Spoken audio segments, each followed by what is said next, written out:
So, if I got a hotel room and brought 100 people into it, let them mingle a bit for a wee bit of time, and then pop this question.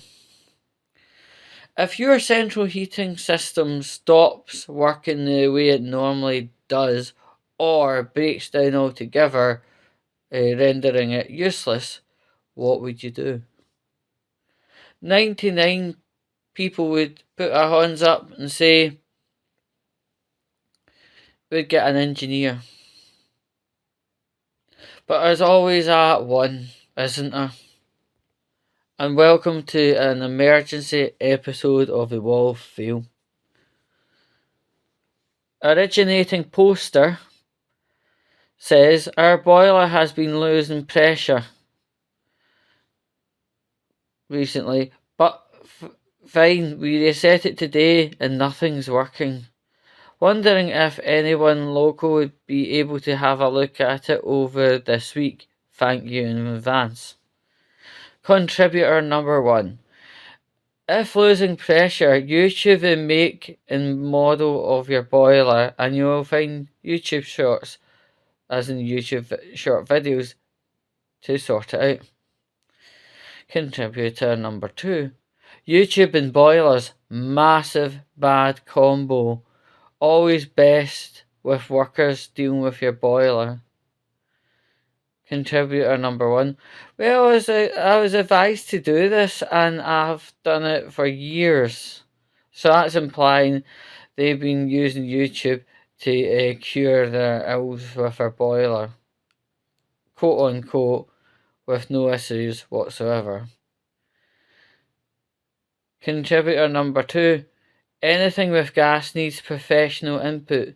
There are so many shitheads on YouTube giving advice, it's scary. Now,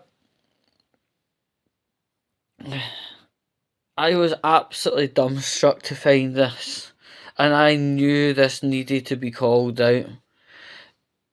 You know, just because there's YouTube videos on the internet featuring maybe your boiler you have, doesn't mean it's going to be right. And it doesn't mean you're actually going to do the repair job correctly. You could end up causing a gas leak.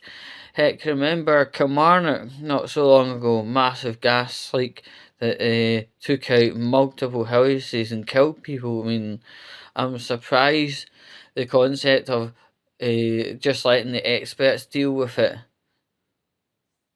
in this application hasn't materialized. I think it's absolutely scary. YouTube says this and YouTube says that, TikTok says this and TikTok says that.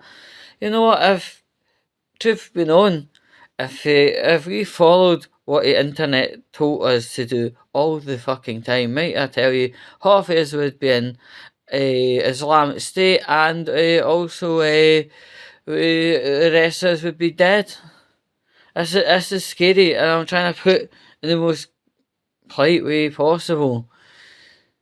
Situations with electric, gas, and water should really only be intervened by actual trained professionals. Now, this issue with boiler losing pressure is an exchange vessel issue. It needs to be replaced, and this gets replaced only by one person, an actual expert. And this kind of job is roughly about £850 mark. Yes, it's a strong hard boot in the fanny, but ultimately, would you want to be temporarily minus £900, or would you like to be in a mortuary slab? That's how bloody serious it is. You don't touch anything to do with gas or boilers. If something's not gone right, or it's completely shuddered to a halt, pick up your phone for somebody, and they will get you back up and running the quickest way possible. But this just relying on TikTok or relying on YouTube for a mammoth infrastructure maintenance work is absolutely fucking bang out of order. And this one that has been following YouTube videos regarding boilers for years and having no issue. The time will come. The time will come. That is scary.